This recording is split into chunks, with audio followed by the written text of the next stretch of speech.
और आइए अब खबरों में आगे बढ़ रहे हैं। राजस्थान में जहां कथा, भक्ति और विश्वास की आवाज बन चुकी है, कथावाचक साध्वी प्रेम बाइसा की संदिग्ध हालात में मौत हो गई।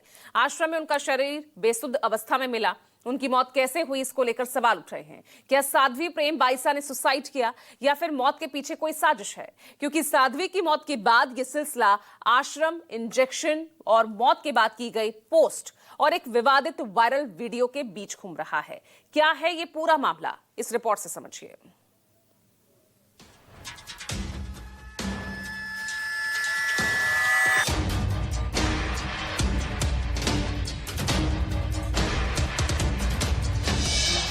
जोधपुर में एक साध्वी की मौत की क्या है मिस्ट्री? साध्वी ने सुसाइड की या रची गई कोई साजिश?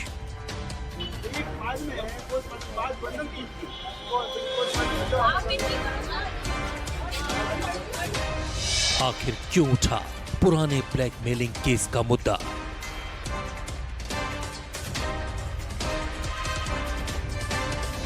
साध्वी की मौत का क्या है वायरल वीडियो कनेक्शन?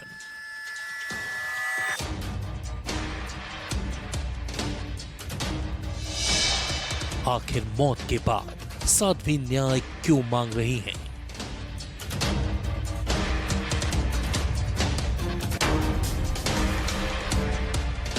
राजस्थान की जोधपुर की कथावाचक साध्वी प्रेम बाइसा, जो अपनी कथा प्रस्तुति के चलते राजस्थान समेत देश भर में पहचान बना चुकी थी, लेकिन बुधवार को उनकी अचानक संदिग्ध हालत में मौत हो जाती है। साध्वी की रहस्यमयी हालत में मौत के बाद सवाल उठने लगते हैं।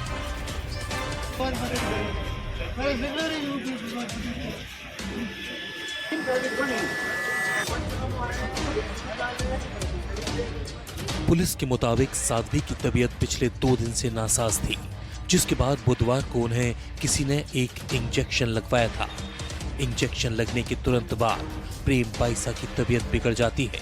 शाम करीब 5:30 बजे साध्वी को उनके पिता और एक अन्य शख्स एक निजी अस्पताल लेकर पहुंचते हैं, जहां जांच के बाद डॉक्टर उन्हें ब्रॉड डेड घोषित कर देते हैं। जैसे ही खबर फैलती है, हड़कंप मच जाता है, समर्थकों में मातम पसर जाता है। बताया गया कि कल परसों से उनकी थोड़ी बहुत तबीयत खराब थी, जिसके ऊपर कल उनका जो प्राथमिक एक बार किसी से इंजेक्शन जो लगाया था, बाद उसके उनकी तबीयत खराब होने लग गई, जिस पर उनको कोई प्राइवेट हॉस्पिटल लेके गए। प्राइवेट हॉस्पिटल जब उनको लेके गए तो वहां पर उन्होंने बता दिया कि ये अब नहीं है अलाइव। बाद उसके उनको एमजीएच मोर्चरी लेके आए और एमजीएच मोर्चरी में अब मेडिकल बोर्ड का गठन कर उनके द्वारा पोस्टमार्टम की कार्यवाही करवाई जा रही है। ऐसे में सवाल ये उठता है कि आखिर साध्वी प्रेम बाइसा को कौन सा इंजेक्शन दिया गया था, जिसके लगने के कुछ देर बाद ही उनकी तबीयत बिगड़ गई और ऐसी बिगड़ी कि अस्पताल पहुंचने से पहले ही उनकी मौत हो गई। क्या इंजेक्शन लगवाने के पीछे किसी की कोई साजिश थी?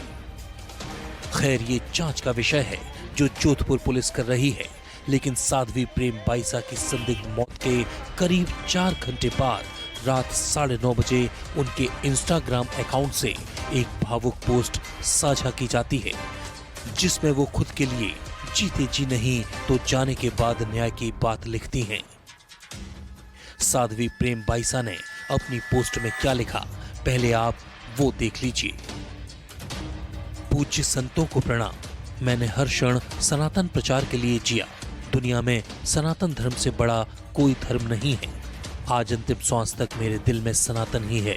मेरा सौभाग्य है कि मैंने सनातन धर्म में जन्म लिया और अंतिम श्वास भी सनातन के लिए ली। मेरे जीवन में आदि जगत गुरु शंकराचार्य भगवान, विश्व युग गुरुओं व पूज्य संत महात्माओं का हर पल आशीर्वाद रहा।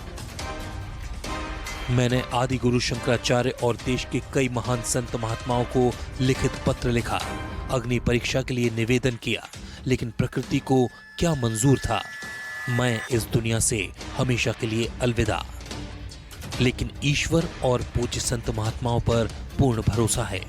मेरे जीते जी नहीं तो जाने के बाद तो न्याय मिलेगा। फिलहाल पुलिस अब ये जांच करने में जुटी है कि साध्वी प्रेम बाइसा के इंस्टा अकाउंट का एक्सेस उनके अलावा और किस किस के पास था। इनकी तबीयत एकदम अचानक से खराब हुई थी इंजेक्शन लगाने के बाद, और इनके सोशल मीडिया वैसे कौन कौन हैंडल करता है और किस किस को एक्सेस है, उसके ऊपर अभी जांच की जा रही है। हालांकि प्रेम बाइसा की मौत के 4 घंटे बाद डाले गए इस इंस्टा पोस्ट को उनका कथित सुसाइड नोट कहा जा रहा है, लेकिन सवाल ये, क्या ऐसा करने के लिए प्रेम बाइसा ने अपने गुरु और पिता वीरमनाथ को कहा था? क्योंकि वीरमनाथ इस बात को कबूल कर रहे हैं कि उनके कहने के बाद ही ये पोस्ट डाली गई। सुसाइड का मैसेज ने उन्हें अंतिम समय में कहा, पापा जीते जी तो तू कुछ कर नहीं पाया, मुझे न्याय दिला देना, मैंने जो सत्यों को पत्र लिखा उसमें न्याय दिला दे। वो मैंने 2-2.5 घंटे बाद में कह के किसी से डलवाई, वो हमने हमारे कोई गुरु पढ़ा कह के डलवाई, सोशल मीडिया हैंडल करने वालों से डलवाई, हैंडल करने वालों से। अब सवाल ये है कि आखिर ऐसे कौन से हालात पैदा हो गए थे जो एक साध्वी को साधु संतों के सामने अग्नि परीक्षा देने की बात कहनी पड़ी। दरअसल कहा जा रहा है कि साल 2021 में एक वीडियो के 13 जुलाई 2025 को वायरल होने के बाद साध्वी प्रेम बाइसा परेशान थी। इस वीडियो में उनके साथ उनके कथित पिता और गुरु वीरमनाथ दिखाई दे रहे हैं। साध्वी ने 16 जुलाई 2025 को इस वीडियो को लेकर बोरानाडा थाना जोधपुर में एफआईआर दर्ज कराई थी। आरोप लगाया था कि उनके ही निजी स्टाफ जोगेंद्र उर्फ जोगा राम ने घर में लगे सीसीटीवी से वीडियो निकाला था। इस काम में उनका पुराना ड्राइवर रमेश और कुछ अन्य लोग भी शामिल थे। वीडियो वायरल नहीं करने के लिए उन्होंने 20 लाख रुपए की मांग की थी। पैसे नहीं देने पर उन्होंने वीडियो सोशल मीडिया पर वायरल कर दिया था। और पास में खड़े किसी व्यक्ति ने वीडियो बनाया, उसको एडिट किया, आज से 3-4 साल पहले एडिट करके हमें भेजा और धमकी दी कि 20 लाख रुपए लाओ, पैसे दो वरना वीडियो वायरल करेंगे। तो हमने जोधपुर में बोरानाडा पुलिस थाने में रिपोर्ट दर्ज करवाई और पुलिस ने बाकायदा कार्रवाई। साध्वी की शिकायत पर पुलिस ने 20 जुलाई 2025 को आरोपी जोगिंदर को गिरफ्तार किया था। अपने कबूलनामे में आरोपी ने कहा था कि उसने साध्वी की छवि धूमिल करने के लिए ऐसा किया था। कहा जा रहा है कि अग्नि परीक्षा देने की बात कहने वाली साध्वी प्रेम बाइसा इस मामले में उन पर उठ रहे सवालों से करीब करीब टूट चुकी थी, क्योंकि इसका असर उनकी प्रतिष्ठा पर पड़ रहा था। अपने ऊपर इस मुद्दे को लेकर लगातार लग रहे आरोपों के चलते साध्वी पूरी तरह टूट चुकी थी। लगातार वे सफाई भी दे रही थी, लेकिन आए दिन कोई न कोई इस मुद्दे को इस तरह हवा देता कि साध्वी की प्रतिष्ठा ही धूमिल होने लगी। यहाँ तक कि साध्वी ने साफ कह दिया था कि वह अग्नि परीक्षा देने के लिए भी तैयार है। बावजूद इसके उन पर लग रहे आरोपों की तादाद कभी कम नहीं हुई। अब साध्वी प्रेम बाइसा के गुरु और कथित पिता वीरमनाथ अपनी बेटी के लिए न्याय की मांग कर रहे हैं।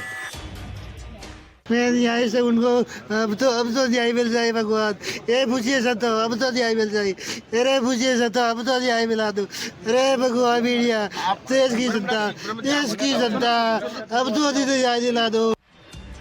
साध्वी प्रेम बाइसा की संदिग्ध मौत के बाद उनके समर्थक और संत महंत अब इस मामले की जांच की बात कह रहे हैं।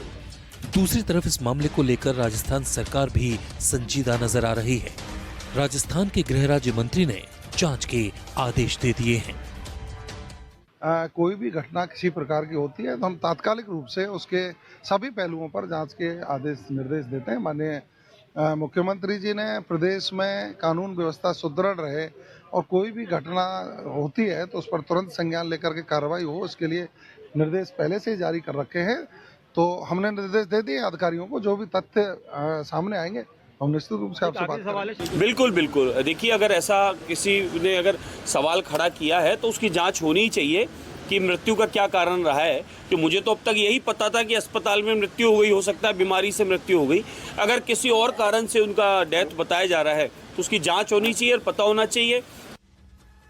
साध्वी प्रेम बाइसा की संदिग्ध मौत के बाद कई सवाल उठ रहे हैं। इसके बाद अब जोधपुर पुलिस की मौजूदगी में साध्वी प्रेम बाइसा के शव का पोस्टमार्टम भी करा लिया गया है। पुलिस को पोस्टमार्टम रिपोर्ट के आने का इंतजार है। ताकि पता चल सके कि साध्वी को कौन सा इंजेक्शन लगाया गया था और आखिर उनकी संदिग्ध मौत के पीछे की असली वजह क्या है। जोधपुर से लोकेश व्यास के साथ जयपुर से श्रीवत्सन की रिपोर्ट, न्यूज़ 24।